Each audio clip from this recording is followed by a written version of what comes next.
Saludos para quienes nos acompañan en la mesa de este lunes 17 de agosto. Saludos para Juanir Sartú, que está completamente en hora. Merece un destaque especial. Sí, porque te llama la atención. Sí. El premio es la ubicación primero en la lista de salud. Bueno, Martín Couto, ¿cómo te va? Muy buenos días. Fernando Escriña. Buen día, ¿cómo están todos? Y Alejandro Sciarra, que vuelve a estas mesas después de varios meses. Buen día, un placer estar acá conociendo el estudio nuevo. Ah, claro, porque es la primera vez que estás acompañándonos acá en la etapa de En Perspectiva 2015. Bueno, bienvenido. Gracias. Vamos al primero de nuestros temas.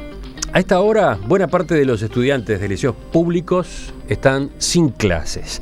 Por un lado, ADES, la Asociación de Docentes de Secundaria de Montevideo, inició hoy un paro por tiempo indeterminado. Por otra parte, la FENAPES, la Federación Nacional de Profesores de Enseñanza Secundaria, resolvió el sábado la realización de una serie de acciones que se llevan a cabo desde hoy y hasta el jueves y que incluyen la realización de paros en todo el territorio. Entre los reclamos que están arriba de la mesa, los docentes critican que el Poder Ejecutivo no está haciendo funcionar adecuadamente los ámbitos de negociación colectiva. Además, protestan porque, según entienden, el gobierno no ha presentado propuestas concretas que efectivicen el cumplimiento del 6% del PBI para la ANEP y la Universidad de la República. También rechazan la propuesta salarial que presentó el Codicen para el actual quinquenio, que prevé llegar a un sueldo mínimo de 25.000 pesos al final del periodo. Los sindicatos reclaman alcanzar al menos los 30.000 en el año 2020. En todo caso, ahora vemos más detalles, pero ¿cómo están observando esta situación ustedes? ¿Quién empieza? Sí, yo creo que una previa reflexión. Yo creo que la sociedad uruguaya está llegando, o se está instalando en la sociedad uruguaya, la seguridad que este tipo de conflictos no solucionan ninguno de los problemas de la educación. No, con esto no estoy diciendo que los docentes no tengan derecho a percibir mejores salarios, ni que la educación deba tener el porcentaje adecuado para su funcionamiento. Lo que todos tenemos la sensación es que los problemas reales de la educación no se solucionan ni con el 6% del presupuesto, ni con el aumento salarial de los docentes. Y cuando se instala eso en la sociedad, naturalmente este tipo de conflictos tienden a transformarse en impopulares, digamos. Martín. Sí, yo creo que acá hay tengo matices con la actuación del gobierno y con la de los sindicatos. Creo que el gobierno generó un estado de alarma que no correspondía, digamos, preparando un escenario para que los sindicatos y los agentes en Uruguay pidieran menos o pidieran poco en el presupuesto. Creo que se fue para el otro lado y ahora pareciera que la gente siente un estado de crisis que no es tal. El Uruguay va a seguir creciendo, eso lo dicen todos los analistas, va a crecer mucho menos, pero va a seguir creciendo. Entonces creo que por ese lado hay un primer problema. El segundo problema, me parece claro, es que los sindicatos no han encontrado una forma de comunicarse eficazmente con la sociedad. Entonces generan estas medidas de lucha. Es muy difícil encontrar medidas de lucha que generen el mismo impacto y menos problemas para la sociedad. Y creo, sí, para esta primera intervención, que todas las reformas que necesita la educación, hay algunas que son ya muy discutidas y que deberían de una vez implementarse, requieren de un presupuesto de, yo diría, más del 6%. Con la anotación de que el 6% prometido en el programa del Frente Amplio no era solo para ANEP y UDELAR, y además es necesaria una explicación de por qué se considera presupuesto educativo aquel que va para ANEP y UDELAR y no otros recursos que también van a áreas de educación. Eso es una discusión que viene más que nada del 2005 y que creo que además nos empantana, digamos. Si discutimos sobre el numerito y sobre qué implica, nos empantana. Alejandro.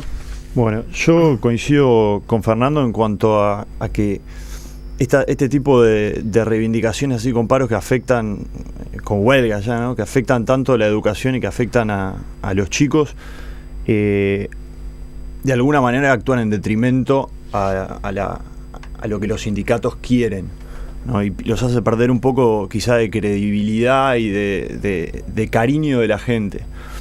Después, coincido, yo creo también discrepo con Martín en cuanto a que creo que el anuncio de amainar un poco el tema de los gastos y de ser un poco más cautos por parte del gobierno fue un acto de sinceramiento después de lo que fue la campaña electoral. No creo que estemos en un estado de crisis, pero sí entiendo que hay que ser más cuidadosos, y creo que eso fue lo que intentó decir el gobierno. Tampoco entiendo, y acá coincido con Martín, en por qué el 6% no es para la educación. En este caso no se pide el 6% para la educación, sino que se pide el 6% para ANEP y UDELAR, cuando la educación es mucho más que ANEP y UDELAR. Incluso dejan fuera a Ceibal, creo. Eso también es educación, y como instrucción policial y creo que militar. Y bueno, yo creo que en el momento que los sindicatos deberían haberle exigido al Frente Amplio, así como le exigieron a otros partidos, claridad en cuanto a las propuestas de educación, que fue en la campaña, no se le exigió. Y bueno, y hoy empiezan a verse, a resquebrajarse un poco esa luna de miel que había, y se empiezan a ver estas diferencias. Los sindicatos argumentan que no han ido de primera a esta huelga. Estamos hablando de huelga, ¿no? No es un día de paro, estamos hablando de una huelga por tiempo indeterminado en el caso de los docentes de secundaria pública de Montevideo. Una medida fuerte, una medida de algún modo extrema, pero ellos sostienen: no llegamos aquí de primera, hemos ido realizando distintas gestiones, hemos puesto en marcha otras formas de movilización, con reuniones con padres, diálogos con las fuerzas vinculadas a la sociedad en cada uno de los institutos. Lo que pasa es que el gobierno no reacciona, lo que pasa es que el gobierno no abre los ámbitos que tendría que abrir. Es más, dicen que un elemento que ahora se sumó la semana pasada es que una reunión que estaba prevista para el viernes último no contó con la presencia del Ministerio de Economía. Ese fue un elemento que irritó. Hay dos estrategias ahí. ¿Hay dos estrategias? ¿Cómo es eso, Fernando? No, yo el matiz que veo entre estas marchas y contramarchas es que la estrategia del Ministerio de Economía y del Ministerio de Educación y Cultura no es la misma que la del Ministerio de Trabajo.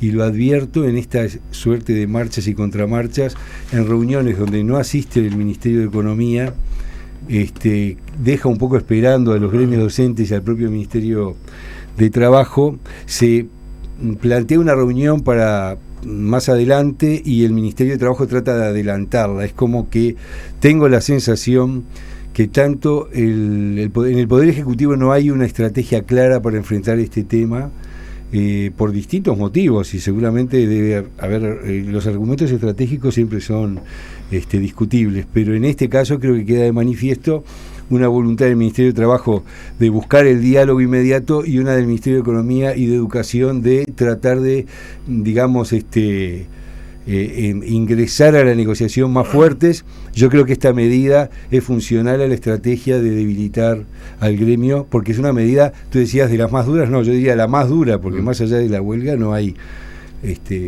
otra medida tan dura como... Ovenir, ahora sí vamos contigo. Sí, yo en general coincido con los puntos de vista que se dieron.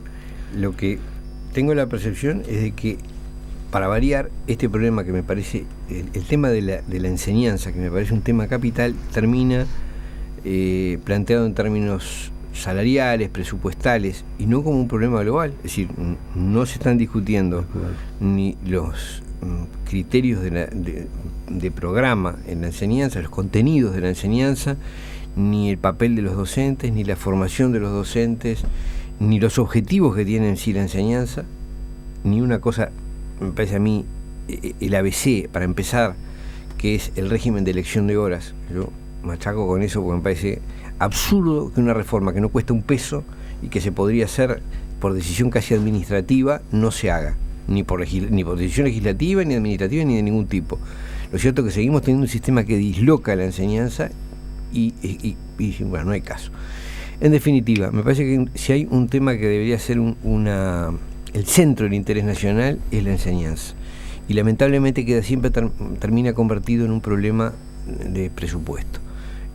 Yo creo que tienen, en el conjunto de ese problema, el tema de la adecuada remuneración de los docentes es clave. Si uno quiere considerar que un área es estratégica y es clave, hay que remunerarla en consecuencia.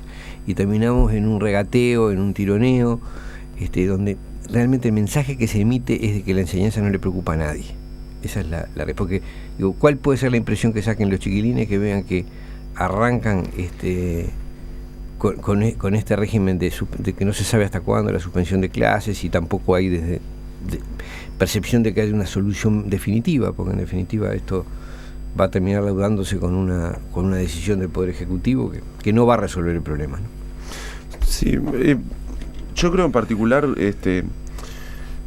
creo que primero tenemos que esperar el pedido presupuestal de la ANEP. Es decir, por ejemplo, yo conozco de adentro de los periodos anteriores el pedido presupuestal de la UDELAR, de la Universidad de la República, donde estaba perfectamente fundamentado cada peso que se pedía por cada año en un proceso incremental.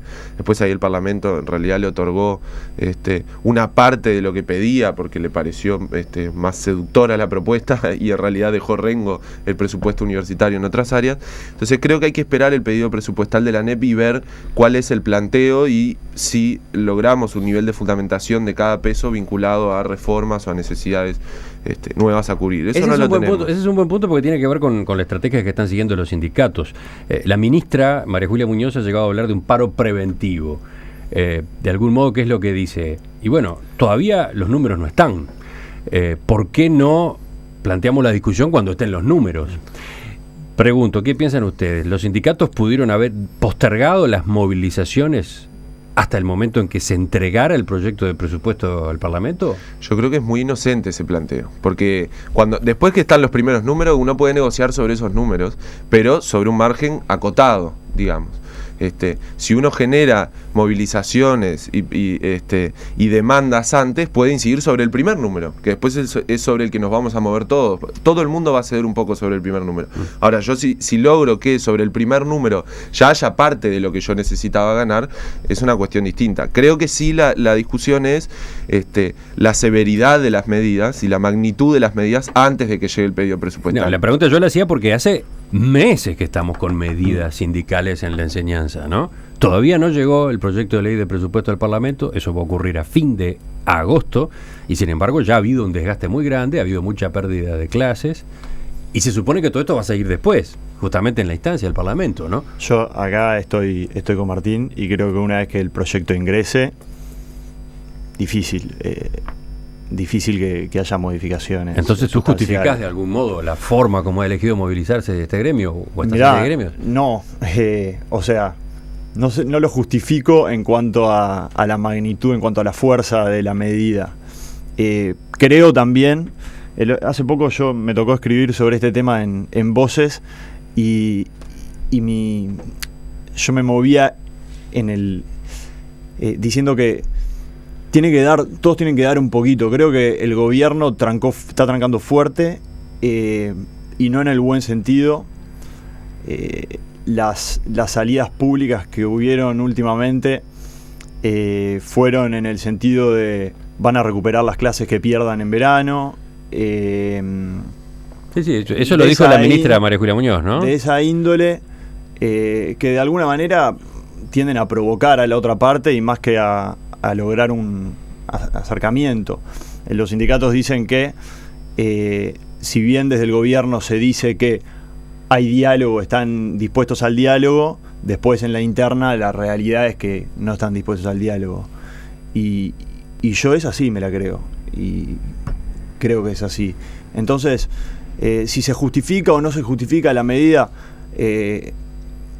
yo no soy muy pro de este tipo de medidas que afecten tanto a los estudiantes. Creo que lo que se hizo últimamente es sacar a los estudiantes del centro de la discusión, cuando deberían ser el centro de la discusión ellos, y la discusión se tornó puramente salarial, como decía Vanir. ¿Ibas a decir algo más, Martín? Te interrumpí yo. Sí, bueno, no, yo creo, además de lo que hablábamos del pedido presupuestal, que me parece que requiere cautela nuestra, en tanto personas que estamos opinando y no conocemos el pedido, sí creo que el sindicato de profesores, primero, que tiene una reivindicación salarial absolutamente legítima. y me parece completamente compartible, creo que incluso en esta mesa no se ha cuestionado. Pero el problema es una cuestión de la estrategia de comunicación con la sociedad. El sindicato debería ser capaz de proponer un programa de reformas a la población, porque si bien no es el responsable de instrumentar esas reformas, después va a querer y quiere participar en la discusión y tiene algunas ideas. Entonces creo que hay un problema de la estrategia de comunicación también, donde se podría fundamentar el pedido del 6%, no solo para los sueldos, sino para determinadas reformas, lo que decía venir de la elección de horas. Pero yo agrego otra cosa que es muy discutida, que hay algunos reparos, pero cada vez menos en los sindicatos, que tiene que ver con los profesores cargos. Ir a un sistema en donde se creen cargos en los centros educativos y los docentes concursen por esos cargos por 3-5 años, como se hace, por ejemplo, en la Universidad de la República. Eso requiere un poco más de presupuesto. Solo eso. En realidad eso no requiere más presupuesto, porque los cargos se completan. El hecho es que no se rotan permanentemente, ¿no? Yo tampoco creo que el régimen de la universidad sea el paradigma, ¿no? Pero bueno, sí coincido en que la estabilidad de los docentes sería fundamental. Ahora, esa no es la postura de los sindicatos en la enseñanza media, de los sindicatos de la enseñanza media. En forma inexplicable defienden la inestabilidad laboral, entendida como la posibilidad de rotar o de cambiar de centro de estudio, de acomodar su vida en función de los cambios de cada año. Me parece que ese es un error gravísimo. Yo digo, además los sindicatos tienen dos formas de operar, ¿no? Es decir, está la más, digamos, la más básica, que es reclamar los intereses de sus propios afiliados, ¿tá? Y hay otra, que es que históricamente el sindicalismo tuvo, que es la capacidad de pensar en términos generales la sociedad, integrándose con los intereses de los trabajadores. Yo creo que ahí, en los sindicatos, particularmente de la enseñanza media, falla la cosa. Es decir, cuando se mira la posibilidad de hacer propuestas hacia la sociedad, se está mirando el interés más directo, inmediato y a veces hasta equivocado de sus integrantes. Yo creo que tenemos que asumir que somos una sociedad, y cuando digo somos una sociedad, digo todos los uruguayos, somos una sociedad que estamos fracasando rotundamente en la educación nacional. Vamos camino al fracaso, y de todos los actores, donde estamos todos incluidos, y los docentes le transfieren la responsabilidad al sistema, o a las familias, o al propio gobierno. Las familias le transfieren la responsabilidad, o los padres, a los docentes, y entonces pretenden que le solucionen también problemas que van mucho más allá. Los políticos transfieren la responsabilidad a sus antecesores y a las corporaciones. Es decir, que en una palabra, nadie quiere ser parte del problema, pero hay algo que es peor: nadie quiere ser parte de la solución. Entonces, nos enfrentamos a uno de los problemas más graves y más duros, donde corremos el riesgo de reducir este problema a un asunto corporaciones versus gobierno, o a un asunto de discusión entre partidos políticos o dentro del partido político de gobierno.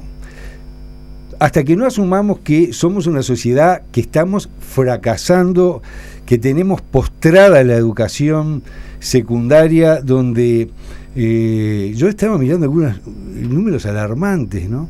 En las clases sociales más altas, el 80% de los muchachos terminan el liceo. En las más bajas, o en las bajas, no llegan al 5%, y en las medias no llegan al 25%, números más menos.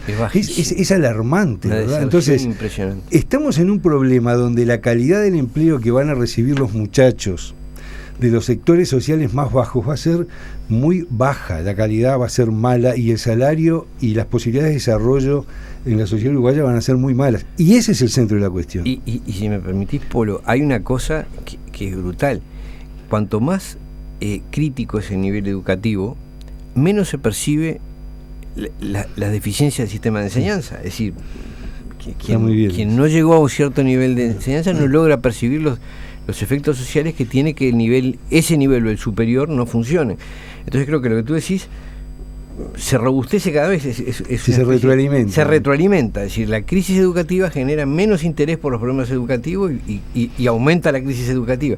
Es un problema que... Y los muchachos siguen las esquinas, ¿no? como hoy deben estar Y todos. termina todo transformado en un problema de plata, de presupuesto. Entonces unos quieren más, los otros... Que es ofrecen necesario, menos. pero no es suficiente. Necesario, pero no es suficiente, No es porque suficiente. hay una visión economicista que es que todos los problemas se resuelven con una porción de presupuesto.